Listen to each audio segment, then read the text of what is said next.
नमस्कार, जय हिंद साथियों। मैं अभिषेक मिश्रा आज आप सभी लोगों का हमारे दृढ़ संकल्प यूट्यूब चैनल पर बहुत बहुत स्वागत करता हूं। आज हम आप सभी लोगों के लिए क्लास 8 की एनसीईआरटी भूगोल के चैप्टर 2 के इंपॉर्टेंट टॉपिक्स पर इंपॉर्टेंट क्वेश्चंस को लेकर के आए हैं और सभी क्वेश्चंस को प्रत्येक वीडियो की तरह इस वीडियो में भी हम डिटेल में फुल एनालिसिस के साथ में बताएंगे। ओके, तो आज के इस चैप्टर का नाम है भूमि, मृदा, जल, प्राकृतिक वनस्पति और वन्य जीवन संसाधन। इन सभी चीजों पर आधारित आज का ये पूरा चैप्टर है। उसमें आज हमको काफी सारे क्वेश्चंस मिलते हैं और सभी क्वेश्चंस बहुत ही इंपॉर्टेंट है। ओके, तो चलिए शुरू करते हैं और देखते हैं आज के इस चैप्टर के इंपॉर्टेंट क्वेश्चंस को। इससे पहले अगर आपने अभी तक चैप्टर 1 का वीडियो नहीं देखा है तो चैप्टर 1 का वीडियो कल आया था रात को 8 बजे। ठीक है, अगर आपने नहीं देखा है तो जाइए देखिएगा। और इसी प्रकार से पर डे हम आप सभी लोगों के लिए क्वेश्चंस को लेकर के आते हैं और कल से मैं एक नई सीरीज को लेकर के आ रहे हैं जिसमें हम जीएस के इंपॉर्टेंट क्वेश्चंस को लेकर के आएंगे। अक्सर स्टूडेंटों के पास में एक प्रॉब्लम बनी रहती है कि उनके पास जो फिजिक्स केमिस्ट्री के क्वेश्चंस होते हैं, जीके के क्वेश्चंस होते हैं और जो जनरल स्टडी के क्वेश्चंस होते हैं ये उनको नहीं मिल पाते हैं। और इसी के लिए हम पर डे आप सभी लोगों के लिए एक सीरीज ये भी ला रहे हैं। 30, 40, 50 जितने भी क्वेश्चन बन पाएंगे हम आपके लिए लेकर के आया करेंगे। ओके, तो चलिए शुरू करते हैं। सबसे पहला क्वेश्चन दिया जा रहा है, भूपृष्ठ के कुल क्षेत्रफल का कितना प्रतिशत भाग भूमि है। ठीक है, तो इसके लिए यहां पर 4 ऑप्शन दिए जा रहे हैं। उसका ऑप्शन डी बिल्कुल करेक्ट होगा, अर्थात 30%। कितना? 30%। ठीक है, अब आइए इसके बारे में डिटेल में देखते हैं कि क्या होगा। ठीक है, तो सभी महत्वपूर्ण प्राकृतिक संसाधनों में भूमि जो होता है ये भूमि भी शामिल है। ठीक है, जो प्रकृति के द्वारा दिए हुए महत्वपूर्ण संसाधन हैं इनमें भूमि एक बहुत ही महत्वपूर्ण संसाधन है। ठीक है, और भूपृष्ठ के कुल क्षेत्रफल का लगभग 30% भाग भूमि है। कितना? 30%। ठीक है, और यही नहीं, इस थोड़े से प्रतिशत के भी सभी भाग आवास योग्य नहीं है। अर्थात आप लोगों ने देखा होगा कुछ क्षेत्र ऐसे जहां पर रेगिस्तान है। ठीक है, और रेगिस्तान में तो रहना बहुत ही मुश्किल होता है। कुछ क्षेत्र ऐसे हैं जो कि बंजर हैं, बंजर में भी रहना बहुत ही मुश्किल होता है। ठीक है, तो मुख्यतः भूमि और जलवायु के भिन्न भिन्न लक्षणों के कारण विश्व के विभिन्न भागों में जनसंख्या का वितरण असमान पाया जाता है। जी बिल्कुल सही बात कही जा रही है, जो जनसंख्या का वितरण असमान है इसका कारण मुख्य रूप से यही है कि जो भूमि पाई जाती है ये एक तरीके से समान नहीं है। ठीक है, समान नहीं, असमान है। कहीं पहाड़ी है तो कहीं पर मरुस्थलीय है, कहीं पर कैसी है, और इसी कारण से। ठीक है, चलिए आगे बढ़ते हैं और देखते हैं क्वेश्चन नंबर 2 को। क्वेश्चन नंबर 2 में दिया जा रहा है, भूमि उपयोग के संदर्भ में दिए गए निम्नलिखित कथनों में से कौन सा या फिर कौन से कथन सत्य हैं। पहला कथन दिया जा रहा है, भूमि का उपयोग विभिन्न कार्यों के लिए किया जाता है जैसे कृषि, वानिकी, सड़कों, खनन आदि। ठीक है, और दूसरे कथन में दिया जा रहा है, भूमि का उपयोग भौतिक कारकों द्वारा निर्धारित किया जाता है जैसे स्थलाकृति, जलवायु आदि। अब इन दोनों में से कौन सा कथन सत्य है? अगर आपको पता है तो आंसर दीजिएगा, अन्यथा मैं आपको बताता हूं। चलिए इसका आंसर मैं आपको बताता हूं, आप लोग आंसर देने के लिए वीडियो को रोक लिया करें। ओके, तो इसका आंसर होगा उपरोक्त दोनों कथन सत्य हैं। ठीक है, अब आइए इसके बारे में डिटेल में जानकारी भी ले लीजिएगा। भूमि का उपयोग विभिन्न कार्यों के लिए किया जाता है। आप लोग देखते होंगे कि गांव में या फिर अपने शहर में हर जगह पर सबसे पहले तो कृषि के लिए किया जाता है और ये लंबे समय से किया जाता आ रहा है। ठीक है, इसके बाद में वानिकी के लिए, खनन के लिए, सड़कों और उद्योगों की स्थापना करने के लिए, कई सारी चीजों के लिए। ठीक है, और साधारणतः इसे हम लोग कहते हैं भूमि उपयोग। क्या कहते हैं? भूमि उपयोग। ठीक है, और भूमि का उपयोग भौतिक कारकों द्वारा निर्धारित किया जाता है। कैसे? भौतिक कारकों द्वारा, जैसे कि स्थलाकृति, मृदा, जलवायु, खनिज और जल की उपलब्धता। ठीक है, और मानवीय कारक जैसे कि जनसंख्या और प्रौद्योगिकी भी भूमि उपयोग प्रतिरूप के महत्वपूर्ण निर्धारक हैं। कैसे? भूमि उपयोग प्रतिरूप के महत्वपूर्ण निर्धारक हैं। ठीक है, चलिए आगे बढ़ते हैं और देखते हैं क्वेश्चन नंबर 3 को। क्वेश्चन नंबर 3 में दिया जा रहा है, मृदा के संदर्भ में दिए गए निम्नलिखित कथनों में से कौन सा या फिर कौन से कथन सत्य हैं। पहला कथन दिया जा रहा है, पृथ्वी के पृष्ठ पर दानेदार कणों के आवरण की पतली परत मृदा कहलाती है। दूसरा कथन दिया जा रहा है, स्थल रूप मृदा के प्रकार को निर्धारित करते हैं। तीसरा कथन दिया जा रहा है, मृदा का निर्माण चट्टानों से प्राप्त खनिजों और जैव पदार्थों तथा भूमि पर पाए जाने वाले खनिजों से होता है। क्या ये तीनों कथन सत्य हैं? जी हाँ, बिल्कुल। ये तीनों ही कथन सत्य हैं। अब इनके बारे में डिटेल में आप जानकारी भी ले लीजिएगा। देखिए, पृथ्वी पर जो पृथ्वी का जो पहला पृष्ठ है ऊपर वाला, मैं आपको पहले भी बता चुका हूँ क्लास 7 की एनसीईआरटी में, एनसीईआरटी साइंस में इस पर क्वेश्चंस आए थे, जो कि पृथ्वी के परतों के बारे में बताया गया था। ठीक है? अगर आप लोगों ने नहीं देखा है, तो उस वीडियो को भी देखिएगा। ठीक है? तो पृथ्वी के पृष्ठ पर दानेदार कणों के आवरण की जो पतली परत होती है, इसको हम लोग कहते हैं मृदा, जो सबसे ऊपर ही पाई जाती है। ठीक है? ये मृदा कहलाती है, और यह भूमि के निकटता से जुड़ी हुई होती है। जो भूमि होती है इससे निकटता से जुड़ी हुई होती है, मतलब निकटता का अर्थ यहां पर है कि बहुत ही कस के जुड़ी हुई होती है। ठीक है?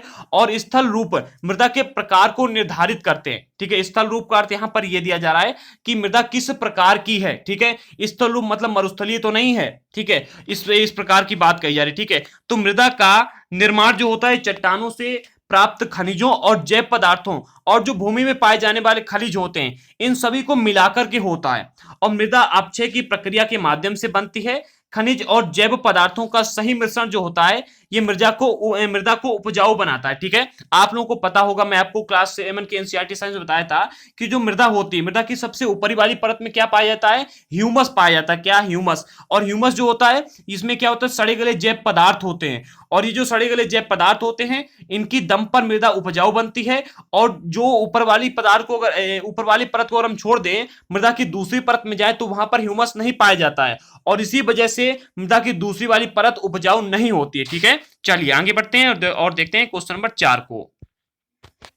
क्वेश्चन नंबर 4 में दिया जा रहा है, मृदा निर्माण की प्रक्रिया विभिन्न कारकों द्वारा प्रभावित होती है। इन कारकों के संबंध में दिए गए निम्नलिखित कथनों में से कौन सा कथन सत्य है? ठीक है? तो पहला कथन दिया जा रहा है, जलवायु, तापमान, वर्षा, अपक्षय और ह्यूमस मृदा निर्माण की दर को प्रभावित करते हैं। दूसरा कथन दिया जा रहा है, समय मृदा परिच्छेदिका की मोटाई को निश्चित करता है। और तीसरा कथन दिया जा रहा है, वनस्पति, प्राणी और सूक्ष्म जीव मृदा में ह्यूमस निर्माण की दर को प्रभावित करते हैं। और चौथा कथन दिया जा रहा है, उच्चावच, तुंगता और ढाल मृदा के रासायनिक गुणधर्म को निर्धारित करते हैं। क्या ये चारों कथन सत्य हैं, या इनमें से कौन सा कथन सत्य है? अगर आपको लगता है कुछ भी, तो आंसर दीजिएगा कमेंट बॉक्स में। चलिए इसका आंसर मैं आपको बताता हूं। इसका आंसर होगा कथन 1, 2 और 3 सत्य हैं, परंतु जो कथन चौथा है, ये वाला असत्य है। ठीक है? अब जो ये कथन 1, 2 और 3 सत्य हैं, इनको फुल डिटेल में समझ लीजिएगा, क्योंकि किसी भी प्रश्न को याद करने से पहले उसको समझना बहुत ही महत्वपूर्ण होता है। ठीक है? तो यहां पर सबसे पहले कथन में दिया जा रहा है जलवायु, तापमान और वर्षा, इसके बाद में अपक्षय और ह्यूमस, ये जो चीजें होती हैं, मृदा के निर्माण की दर को प्रभावित करती हैं। ठीक है? मान लीजिएगा कि जो मृदा के निर्माण की दर है, मृदा का निर्माण कैसे होता है, देखिएगा, उचित ताप, उचित और दाब। ठीक है? जैसे आप लोगों ने देखा है कि जो चट्टानें होती हैं, वो टूटती कैसे हैं, जानते हो? अभी आप एक काम कीजिएगा, एक पत्थर को या फिर किसी प्लास्टिक को छत पर रख दीजिएगा। ठीक है? और उसको सुबह से शाम तक, मतलब आप देखें कि सुबह शाम तक गर्म रहेगी, फिर रात को ठंडी रहेगी, फिर इसके बाद में गर्म रहेगी, फिर इसके बाद में ठंडी होगी। तो इससे क्या होगा, वो कुछ दिनों में कमजोर पड़ जाएगी। और उसी तरह की एक और चीज को आप जमीन में गाड़ दीजिएगा, तो आप देखेंगे जो प्लास्टिक होगी, वो जिस पर ताप और जो ताप में जो परिवर्तन आता रहेगा, और जिस पर वायु में भी परिवर्तन लगता रहेगा, अर्थात जो छत पर रखी हुई वस्तु होगी, जो बार बार गर्म और ठंडी होती रहेगी, उसमें वो कमजोर पड़ जाएगी। और जमीन के अंदर जो गड़ी हुई होगी, प्लास्टिक की बात कर रहा हूं, वो क्या होगी, वो वैसी की वैसी ही बनी रहेगी। ठीक है? तो जो ताप होता है, ठीक है, तापमान और जलवायु और वर्षा, ये तीनों ही चीजें जो शैलें होती हैं, इनको टूटने में और मृदा के निर्माण में बहुत ही महत्वपूर्ण होती हैं। इसके बाद में दूसरा कथन दिया जा रहा है, समय मृदा परिच्छेदिका की मोटाई को निश्चित करता है। अब आप लोगों ने देखा होगा कि आप लोग जहां पर रहते हैं, ठीक है, जहां भी रहते हो, वहां के आसपास के क्षेत्र को आपने देखा होगा कि आप लोग वहां पर जब आते जाते हैं, कूड़ा डालते हैं, फिर कुछ भी करते हैं, तो वो जो गड्ढा होता है धीरे धीरे भरता जाता है। उसी तौर पर यहां पर कहा जा रहा है, जो समय होता है, धीरे धीरे समय जैसे बढ़ता जाता है, वैसे वैसे मृदा की जो परिच्छेदिका होती है, इसकी मोटाई भी इसकी मोटाई भी बढ़ती जाती है, फिर घटती जाती है। ठीक है? इसके बाद में कथन तीसरा दिया जा रहा है, वनस्पति, प्राणी और सूक्ष्म जीव मृदा में ह्यूमस निर्माण की दर को प्रभावित करते हैं। बिल्कुल सही बात कही जा रही है। देखिए, जो वनस्पति होती है, ठीक है, वनस्पति कहें या फिर प्राणी कहें, और जो सूक्ष्म जीव होते हैं, और जो वनस्पति होती है, देखिए, सड़े गले जैव पदार्थों से ह्यूमस का निर्माण होता है। और ह्यूमस का जो निर्माण होता है, ये कैसे होता है, तो जो मिट्टी में सूक्ष्म जीव होते हैं, ये सड़े गले जैव पदार्थों से इनका निर्माण करते हैं। ठीक है? और इसके बाद में हमको अगला पॉइंट मिलता है जो चौथा कथन दिया जाए जो वाला ये असत्य है। यहाँ पर क्या दिया क्या जा रहा है, इसको मैंने सत्यता यहाँ पर लिख लिखी है, ठीक है। तो उच्चावच, तुंगता और ढाल मृदा के संचय को निर्धारित करते हैं, ठीक है। और इसके बाद में एक और पॉइंट मैंने यहाँ पर लिख रखा है, इसको भी समझिएगा। जनक शैल मृदा के रंग, गठन और रासायनिक गुणधर्म, खनिज की मात्रा एवं पारगम्यता को निर्धारित करते हैं, ठीक है, जो जनक शैल होते हैं ये। इसके बाद में आगे बढ़ते हैं और देखते हैं क्वेश्चन नंबर 5 को। क्वेश्चन नंबर 5 भी आप सभी लोगों के लिए और इसका आंसर आपको बताना है, ठीक है। इसमें दिया जा रहा है, निम्नलिखित में से कौन सी विधि तीव्र ढालों पर मृदा अपरदन को रोकने के लिए सबसे उपयुक्त है। ऑप्शन ए रक्षक मेखला, option B mulching, option C वेदिका फार्म, ऑप्शन डी समोच्च रेखीय जुताई। क्या इन चारों में से कौन सा कथन सत्य, अगर आपको पता है तो आंसर दीजिएगा कमेंट बॉक्स में। चलिए इसका आंसर अब मैं आपको बताता हूं। इसका आंसर होगा ऑप्शन सी, अर्थात तीव्र ढालों वाली जो सतह होती है वहां पर यदि वेदिका फार्म पद्धति के द्वारा कृषि की जाती है तब मृदा का अपरदन सबसे कम होता है। और अगर आप यहां पर जानना चाहते हैं कि वेदिका फार्म क्या होता है तो आप लोग जाइएगा इसका समरी वाले वीडियो में, ठीक है। समरी मैंने आपको क्लास 8 की एनसीईआरटी में हिस्ट्री और ज्योग्राफी की कंप्लीट पढ़ाई है, ठीक है। और हिस्ट्री तो बहुत ही इंपॉर्टेंट है और ज्योग्राफी भी इंपॉर्टेंट है। और आपको पता होना चाहिए कि क्लास 6 से लेकर के 12 तक की जो एनसीईआरटी है इसमें ज्योग्राफी से ज्यादा इंपॉर्टेंट ना हिस्ट्री है, ना साइंस है और ना ही पॉलिटी है, ठीक है। तो ज्योग्राफी को अवश्य पढ़िएगा, ठीक है। चलिए आगे बढ़ते हैं और देखते हैं क्वेश्चन नंबर 6 को। क्वेश्चन नंबर 6 में दिया जा रहा है, पहाड़ी ढालों पर मृदा अपरदन को रोकने के लिए निम्न में से कौन सी विधि सबसे उपयुक्त है। इसके लिए यहां पर 4 ऑप्शन दिए जा रहे हैं और इसका जो ऑप्शन सही होगा वह है ऑप्शन डी, अर्थात समोच्च रेखीय जुताई, ठीक है। अब आइए इसके बारे में भी फुल डिटेल में देखिएगा। और यहां पर मैंने एक और चीज रख ली है, ठीक है, तो उसको भी समझिएगा। देखिए पहाड़ी ढालों पर जो समोच्च रेखीय जुताई होती है इसके द्वारा मृदा अपरदन को रोकने में सबसे ज्यादा मदद मिलती है, ठीक है। ये मृदा अपरदन को रोकने में सबसे उपयुक्त विधि है। किसी पहाड़ी ढालों पर समोच्च रेखाओं के समानांतर जुताई अगर की जाए तो जो ढाल होती है, ढाल से नीचे बहने वाला जो जल होता है इसके लिए एक प्राकृतिक अवरोध का निर्माण होता है, ठीक है। और जबकि अगर देखा जाए तटीय क्षेत्रों में, अगर तटीय क्षेत्रों की अगर बात करें तो तटीय और शुष्क प्रदेशों में पवन गति रुकने के लिए वृक्षों के कतार में लगाया जाता है, ठीक है। अर्थात यहां पर क्या होता है, जो तटीय क्षेत्र होते हैं, जो शुष्क प्रदेश होते हैं वहां पर एक कतार में पेड़ लगाए जाते हैं जिससे कि वहां की जो पवन की गति है वो रोकी जा सके, ठीक है। और इसके बाद में यहां पर पवन मृदा अपरदन होगा, ठीक है। पवन नहीं, पवन गलत हो गया, यहां पर मृदा अपरदन होगा, मृदा अपरदन की गति को रोकने के लिए, ठीक है। इसके बाद में अगला पॉइंट मिलता है ये, तो ताकि मृदा का जो अपरदन होता है इसको बचाया जा सके। और इस विधि को रक्षक मेखला कहते हैं। क्या कहते हैं, रक्षक मेखला, अर्थात जो पेड़ लगाए जाते हैं कतारों में और इनसे क्या होता है, जो मृदा की अपरदन होती है ये रुकने में मदद मिलती है। क्यों, क्योंकि जो पेड़ों की जड़ें होती हैं ये मृदा को बांध के रखती हैं और जब मृदा को ये बांध के रखती हैं तो कितना भी पानी बरसे अगर पेड़ की झुंड लगे हैं तो वहां से मिट्टी का अपरदन नहीं होगा, ठीक है। चलिए आगे बढ़ते हैं और देखते हैं क्वेश्चन नंबर 7 को। क्वेश्चन नंबर 7 में दिया जा रहा है, जल के संदर्भ में दिए गए निम्नलिखित कथनों में से कौन सा या फिर कौन से कथन सत्य हैं। पहला कथन दिया जा रहा है, जल एक महत्वपूर्ण नवीकरणीय प्राकृतिक संसाधन है। दूसरा कथन दिया जा रहा है, लगभग 3.5 अरब वर्ष पहले जीवन आदि महासागरों से प्रारंभ हुआ था। और तीसरा कथन दिया जा रहा है, आज भी महासागर पृथ्वी की 2/3 भाग को ढके हुए हैं। और चौथा कथन दिया जा रहा है, महासागरों का जल लवणीय है और मानवीय उपभोग के लिए उपयुक्त है। यहां पर माननीय ने मानवीय होगा, ठीक है, मानवीय उपभोग के लिए उपयुक्त नहीं है, ठीक है। और इन चारों आपको बता दें कि चार के चारों ही कथन सत्य है, ठीक है।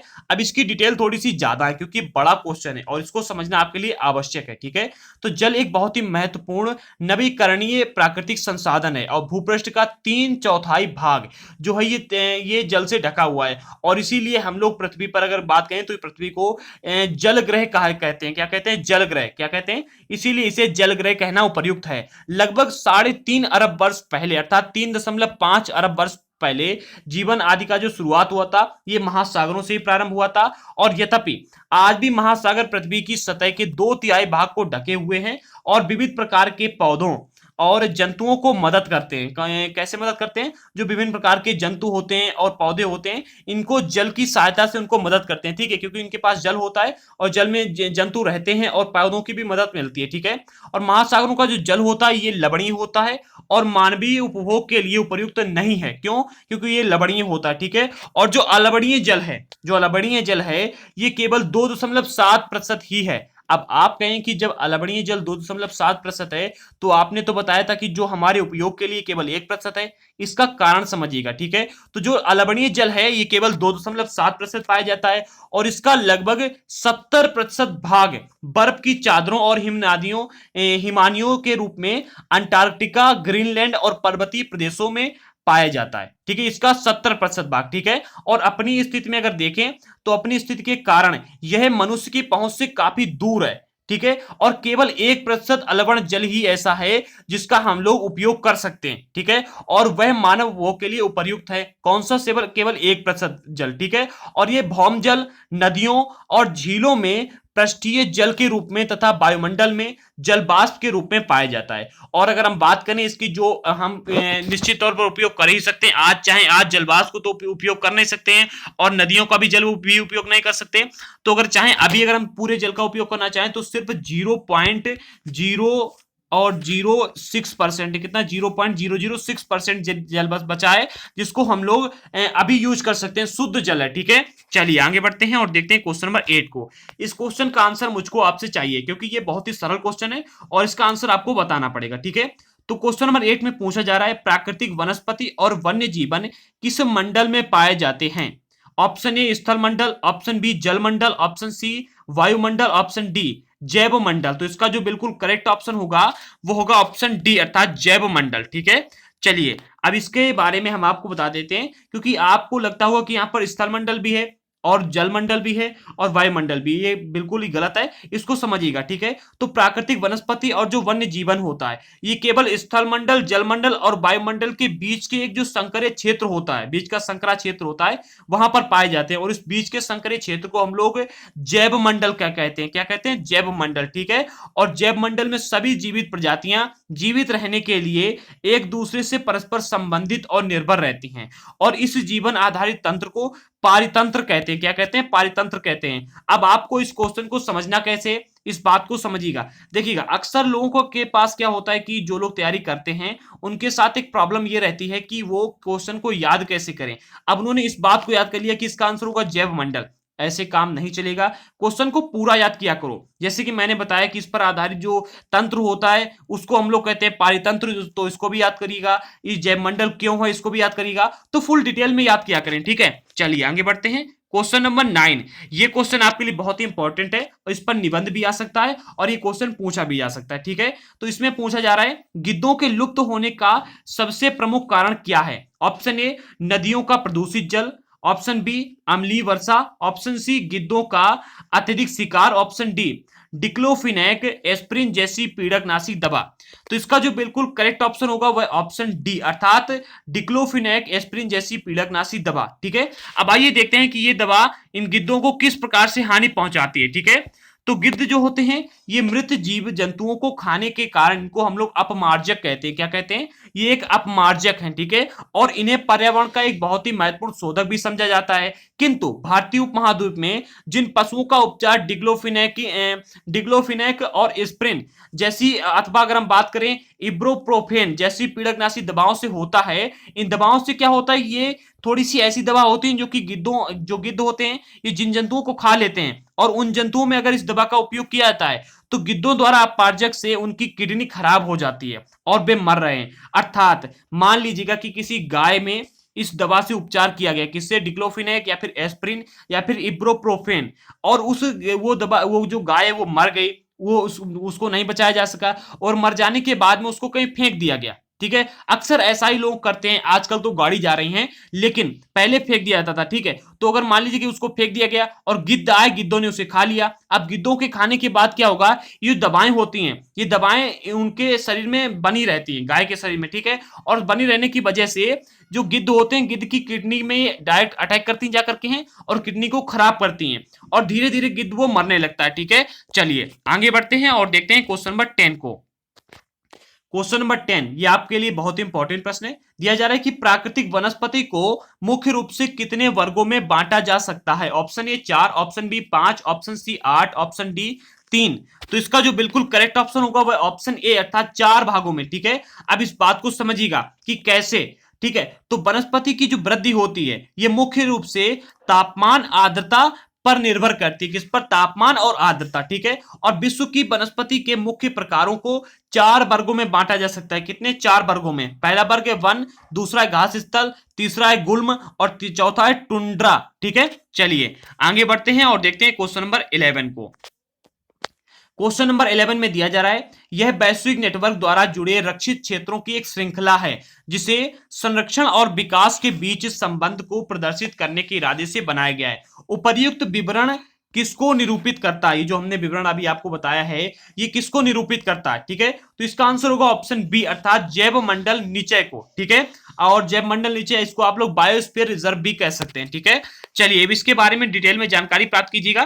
तो इसके बारे में बताया जा रहा है कि जैव मंडल निचय, जिसको हम लोग बायोस्फीयर रिजर्व भी कह सकते हैं, ये वैश्विक नेटवर्क द्वारा जुड़े रक्षित क्षेत्रों की एक श्रृंखला है जिसे संरक्षण और विकास के बीच संबंध को प्रदर्शित करने की इरादे से बनाया गया है। ठीक है, चलिए आगे बढ़ते हैं क्वेश्चन नंबर 12। ये क्वेश्चन भी आपके लिए इंपॉर्टेंट है। वर्तमान और भविष्य की पीढ़ी के लिए एक या एक से अधिक पारितंत्रों की पारिस्थितिक एकता की रक्षा के लिए निर्धारित किए गए प्राकृतिक क्षेत्र को क्या कहते हैं?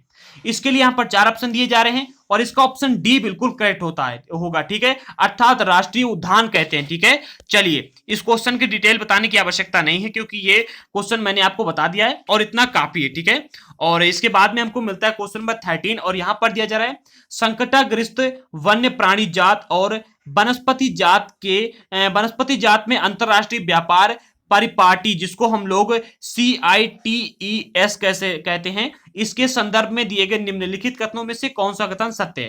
पहला कथन दिया जा रहा है, यह विभिन्न देशों की सरकारों के बीच एक अंतरराष्ट्रीय समझौता है। दूसरा कथन दिया जा रहा है, इसके अंतर्गत पशु पक्षियों की अवैध व्यापार पर प्रतिबंध लगाया गया है। ठीक है, तो इन दोनों में से जो कथन सत्य होगा वो है उपरोक्त दोनों कथन। ठीक है, अब इसके बारे में भी समझिएगा।